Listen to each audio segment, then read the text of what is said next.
Ropa på Basak en gång. Basak? Ja. Basak? Kom Basak.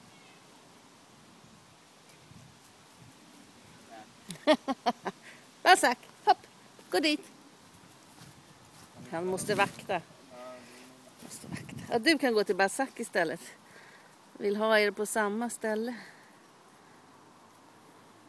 Jag märkte att Nu bara, kan man se. alltså min hund har ju bara respekt för 2 hanar och det är din och sen en tax som bor där i hörnet. Ja, liten tax. Taxen är typ 15 år nu. Jaha, alltså den gamla. Ja, Jag visst. träffade också honom när han var liten. Just det.